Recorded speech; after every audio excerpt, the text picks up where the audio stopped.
You carry a number in your head, a piece of cosmic graffiti. It isn't yours.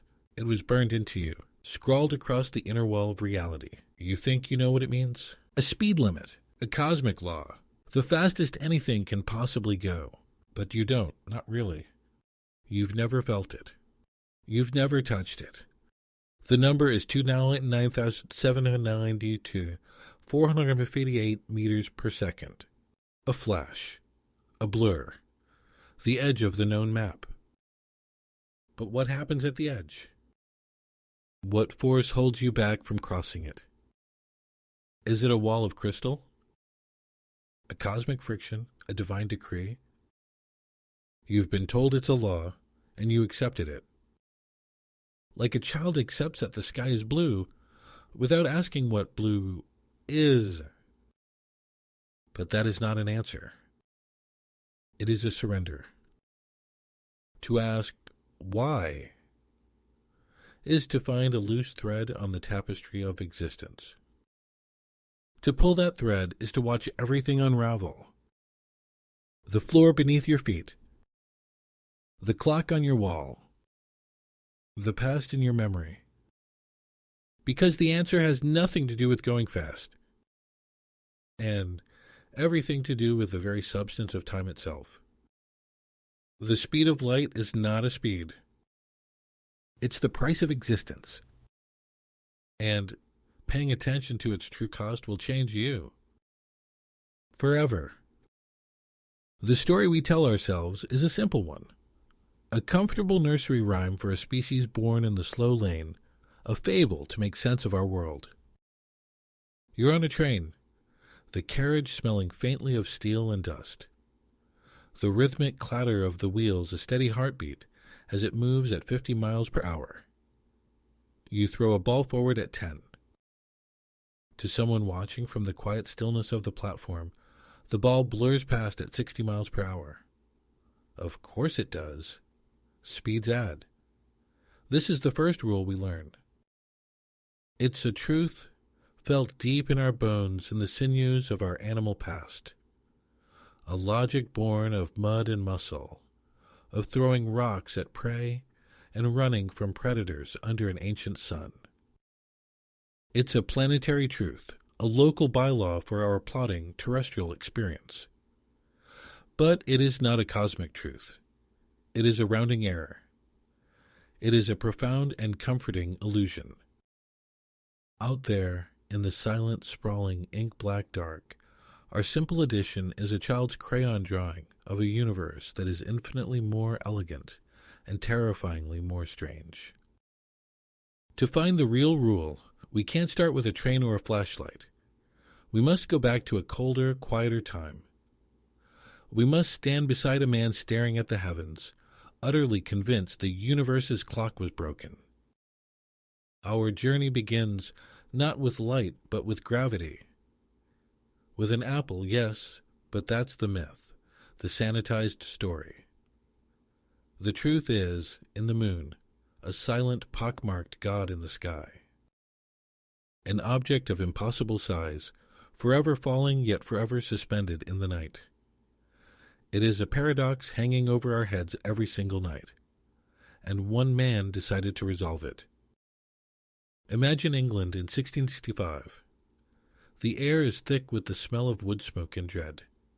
Houses are marked with a red cross, a sign of the pestilence within. A great and terrible silence has fallen over the cities. In this forced solitude, a young Isaac Newton stares out his window, not at an apple, but at the moon. He sees it not as a celestial lamp, but as a projectile. A cannonball, fired with immense force, falling. He watched that eternal, silent plummet from his window in a plague-ridden England. He saw the moon, pulled inexorably by the earth, but moving sideways just fast enough to always miss. A celestial dance of fall and flight. From this cosmic ballet, he forged a law, an inverse square law of exquisite, terrifying simplicity. Gravity's grip loosens not by half, but by the square of the distance. It was a weapon of prediction. This one law bound the falling apple to the orbiting moon, the tides of the ocean to the pull of that distant rock. It explained the elliptical paths of the planets, transforming Kepler's meticulous observations from raw data into understood physics. Newton's law was no longer a mere theory. It became a lens, a new way to see reality. It was a baseline of truth so powerful, so certain that if the universe seemed to contradict it, the flaw was not in the law but in your understanding. And in 1676, a ghost appeared in the machine. A Danish astronomer named Ole Rømer, working in the new Paris observatory, found a flaw in the cosmic clockwork. The air in the observatory was likely cold, smelling of tallow candles, wet wool, and old paper. He was timing the eclipses of Io, the innermost Galilean moon of Jupiter. A tiny, predictable clockwork in the sky, a celestial metronome he hoped sailors could use to find their longitude on the vast, featureless, and deadly oceans. A reliable clock was a matter of life and death, of fortunes made and lives lost. But the clock was wrong. It was dangerously, maddeningly wrong. Io was not on schedule. Sometimes its disappearance behind the colossal disk of Jupiter came minutes early. 6 months later, it would be minutes late. The total discrepancy was a staggering 16 minutes and 40 seconds. For Newton's perfect godlike law, this was a universe-breaking error. It implied the planets themselves were speeding up and slowing down for no reason. It was chaos where there should have been order. For Rømer, it must have felt like a personal failure, a betrayal by the heavens he so carefully observed. But Rømer felt the truth of Newton's gravity in his marrow. He trusted the cold, hard math on the page more than the flickering light hitting his eye. He noticed a pattern, a quiet rhythm to the error. The moon was early when Earth, in its orbit, was closest to Jupiter. The moon was late when Earth was on the far side of its orbit, across the sun. The error grew and shrank with a perfect, predictable harmony. A harmony that matched not the motion of Io, but the motion of Earth itself. The distance was the key. The distance. The enormous, empty, silent void between the worlds. That was the only variable that matched the pattern. A thought must have struck him then, a thought cold and brilliant as the stars outside his window. It's not the moon that is late. It is the message. The light itself is delayed. He understood with a sudden chilling clarity that the light from Io did not arrive instantly. It had to cross the unfathomable gulf of space. When Earth was farther away, the journey simply took longer. The light arriving at his telescope was old news, a postcard from a past event. The ghost in the machine wasn't a flaw in gravity. It was the travel time of light. He realized he was not watching Jupiter as it is, but as it was, 16 minutes ago. The universe, he saw, is always a memory. By measuring that systematic lateness and knowing the diameter of Earth's orbit, Rømer did something no one had ever done before. He measured the speed of light. He didn't point a device at a beam. He took the measure of the cosmos by having unshakable faith in a completely different law. This is the first tremor of the avalanche. A truth, once discovered, becomes a tool for finding the next, much larger truth. The law of gravity, born from watching the moon, had just given us the speed of light. And that number would, in turn, give us an entirely new universe. For 2 centuries, this number remained a curiosity, a property of light, nothing more. Then, in the smoky industrial heart of Victorian Britain, a Scottish physicist named James Clerk Maxwell began to play with the invisible world. He sought to unite the crackle of static electricity and the silent ghostly pull of magnetism. He smelled the ozone of a spark gap, felt the strange resistance of magnets pushing against each other through empty air. He wanted to write the rules for this unseen ocean of force that surrounded him, to capture its essence in the pure, cold language of mathematics. He described the chaotic, humming riot inside a piece of copper wire, the unseen forces that snap compass needles north, a river of influence flowing from the Earth's molten core. He wove the disparate equations of these two phenomena, electricity and magnetism, together into four elegant, powerful statements. It was a unified theory of electromagnetism, one of the greatest achievements of human thought, a symphony written in the language of mathematics. And then something happened. A detail emerged from the math, an unexpected consequence, a prophecy written in the ink of his own equations. As he worked through his own equations, a number fell out, a speed derived purely from the properties of electricity and magnetism, the permittivity and permeability of free space. It was a speed required by the internal logic of the universe he had just described. This number represented the propagation speed of a wave through this new unified electromagnetic field. The number was 299,792,458 meters per second. It was Rømer's number. It was the speed of light. He had found it again, not in the sky, but hidden in the equations for magnets and sparks. Light, he realized with a shock that must have felt like a religious revelation, was this wave, a ripple of pure electromagnetism traveling through the void.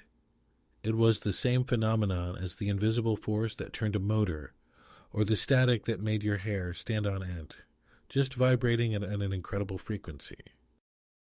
But this profound discovery concealed a seed of absolute madness. Maxwell's equations were rigid, unyielding.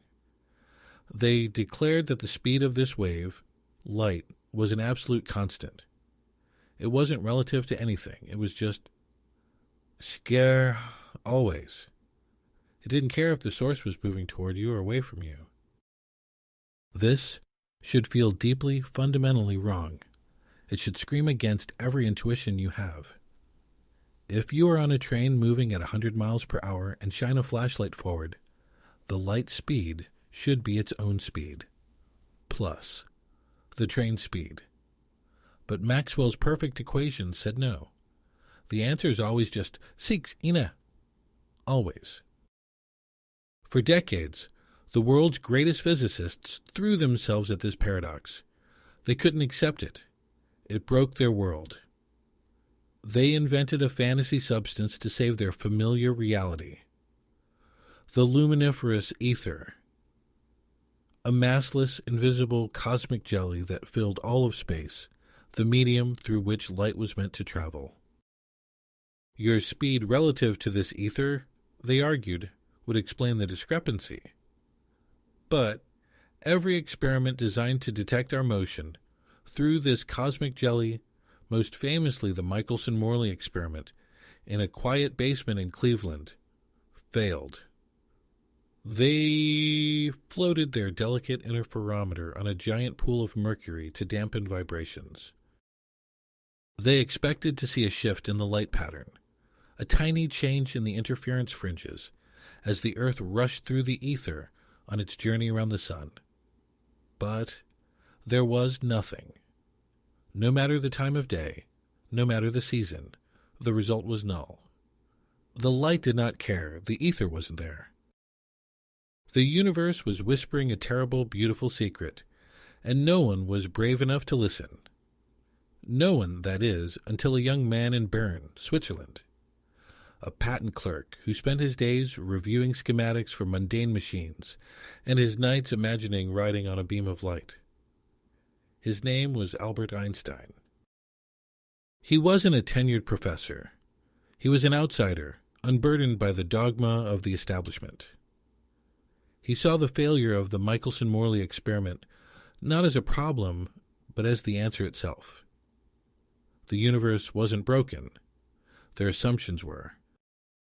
Einstein performed the ultimate act of intellectual courage. He stopped trying to fix the paradox. He embraced it. He built a church on it. He proposed two simple postulates, the second of which was this. The speed of light in a vacuum is the same for all observers, regardless of their motion. From this single brain-breaking assumption, a new reality bloomed.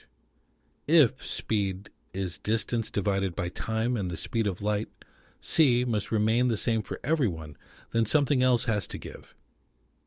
That something was the solid, dependable bedrock of existence, space and time. They could no longer be absolute. This is the heart of it. The moment your old brain breaks and the new one is built. To preserve the constancy of light speed, the universe performs a conspiracy. As you move faster through space, time itself begins to flow more slowly for you relative to a stationary observer.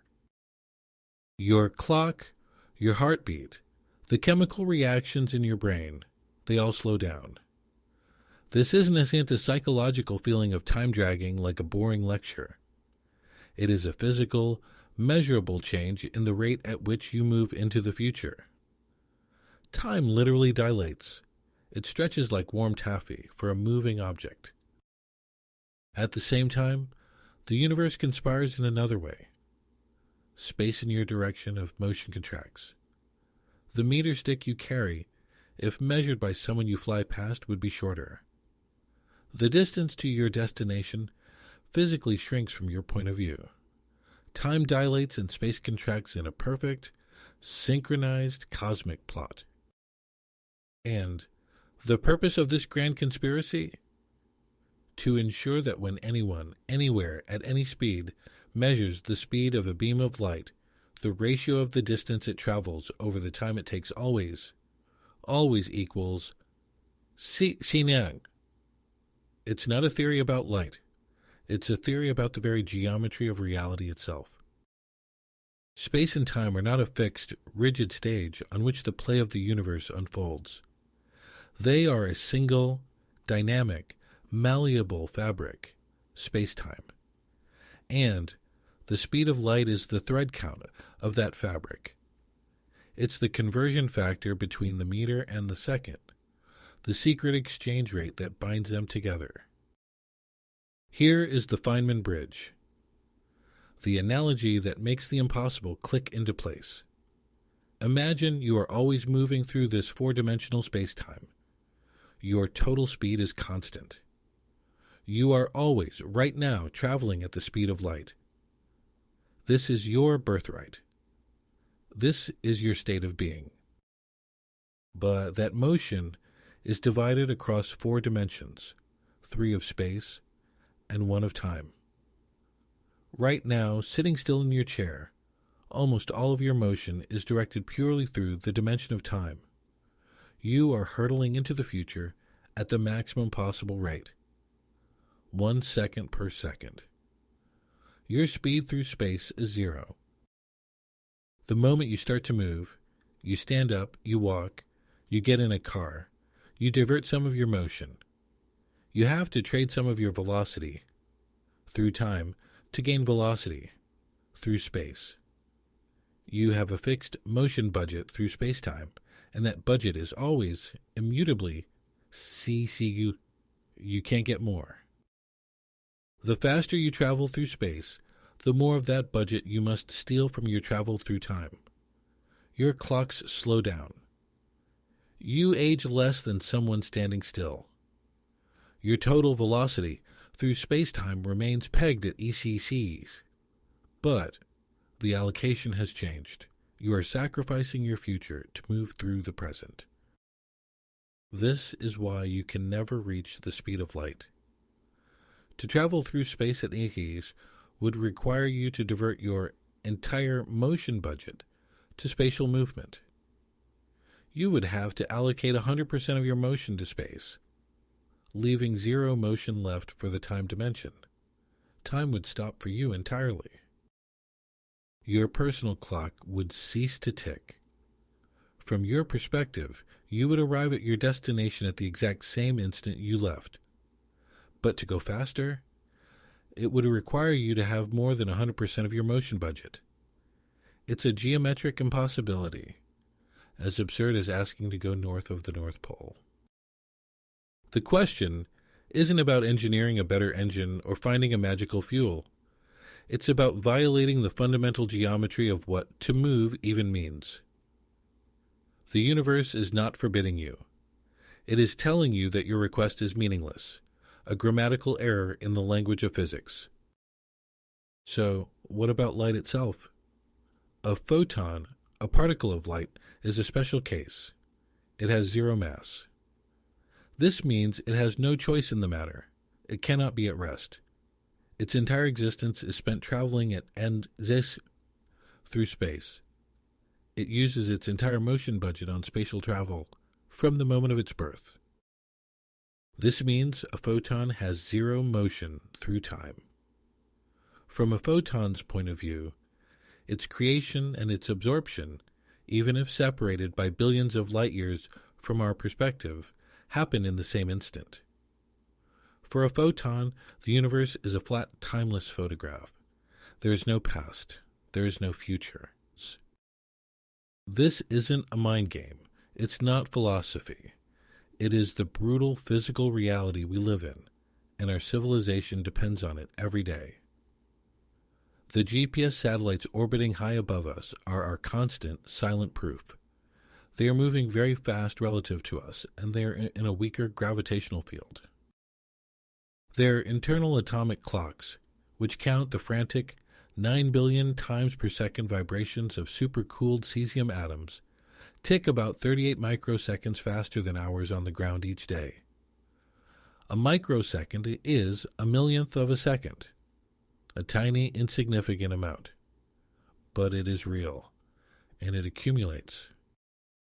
If the engineers did not program Einstein's equations into the GPS network to correct for this time dilation, the entire system would fail catastrophically.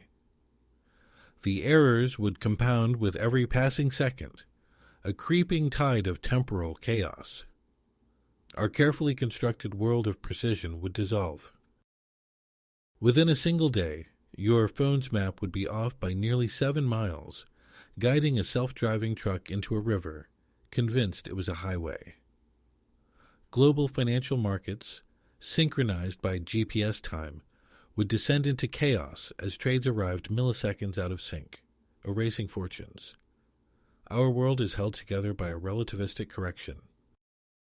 We see it in our colossal particle accelerators, the cathedrals of modern physics. In a 27-kilometer ring buried under the French and Swiss countryside, we take a single proton and, with the energy to power a small city, accelerate it to 99.9999991% the speed of light. Yet each new 9 we add to that decimal requires exponentially more energy than the last. We are pushing against a wall that gets infinitely hard. It's not friction. It's the particle's own inertia. Its mass, which increases as it approaches. See stuns. Mass and energy, Einstein showed, are two faces of the same coin.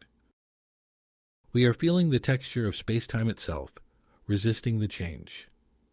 To push that proton over the final, infinitesimal gap to 100% would require infinite energy. The universe says no, not by building a wall, but by making the journey infinitely long, demanding an infinite price for that last sliver of speed. We see it in the constant gentle rain of cosmic rays. Tiny unstable particles called muons are born in the violent collisions of cosmic radiation with our upper atmosphere. They have a brutally short lifespan, just 2.2 microseconds. They are ephemeral ghosts, born to die almost instantly. Even traveling near light speed, they should decay, dissolving into other particles, long before they can travel the 10 kilometers to the surface. Their short life should end high in the stratosphere, a brief flash of energy unseen from below. Very few, if any, should reach us. But they don't. We detect them here on the ground, in droves, passing through our bodies every second. Why? From our perspective, their frantic internal clock is slowed by their incredible speed, extending their life by a factor of 10 or 20, long enough to complete the journey. Their 2 microseconds become 20. From the muon's perspective, its lifespan is perfectly normal, a fleeting 2.2 microseconds. But the atmosphere itself, the miles of air between its birth and the ground, has contracted due to its speed. The journey becomes a short dash it can easily complete. Both views are correct. Reality conspires to be consistent. The speed of light is not a barrier. It is a consequence. It is the maximum rate at which cause can precede effect. It is the speed of now, rippling outward from every event in the universe, defining the boundary between what can affect you and what cannot. It is the speed of causality. To travel faster than light would be to receive an answer before you ask the question. It would be to see the shattered glass on the floor before you hear the sound of it breaking. It would mean a bullet could arrive before the gun was fired. It would rip apart the logical fabric of cause and effect. Our universe is a story. It has a beginning, a middle, and an end. The speed of light is the rule that says, you cannot read the last page first. It enforces the narrative structure of existence, preventing reality from descending into an incoherent, paradoxical mess, where everything happens at once and nothing makes sense. The avalanche of discovery that began with Newton watching the moon, that gained momentum with Rømer trusting a law over his own eyes, that exploded with Maxwell finding a ghost in his math, and was finally understood by Einstein imagining a ride on a light beam, is the story of science itself. Each truth a foundation for the next. We have been avalanching for 400 years. We started by trying to understand cannonballs and ended up with a cosmos where time bends, space shrinks, and your motion through the world dictates your journey into the future.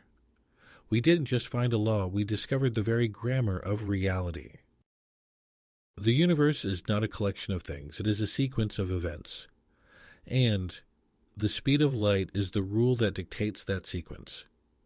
It is the loom on which the fabric of space-time is woven, the fundamental rhythm that gives our universe its structure, its history, and its future. So the next time you see that number, 299.792, 458, don't just see a limit. See it as a Rosetta Stone. The secret ratio that binds space to time, energy to mass. It is not a wall that says you cannot pass. It is a signpost, pointing toward a truth far stranger and more beautiful than we ever dared to imagine. It tells you that you are a traveler, not just through space but through time. It tells you that every second of your life you are moving at the one true speed, the only speed that matters. You are moving at the speed of light, and your only choice is which direction to point. If you could take a one-way trip on a starship traveling at 99.9% the speed of light for what feels like 1 year to you, knowing you would return to an Earth centuries in the future, would you do it? What truth about humanity do you think you'd discover upon your return?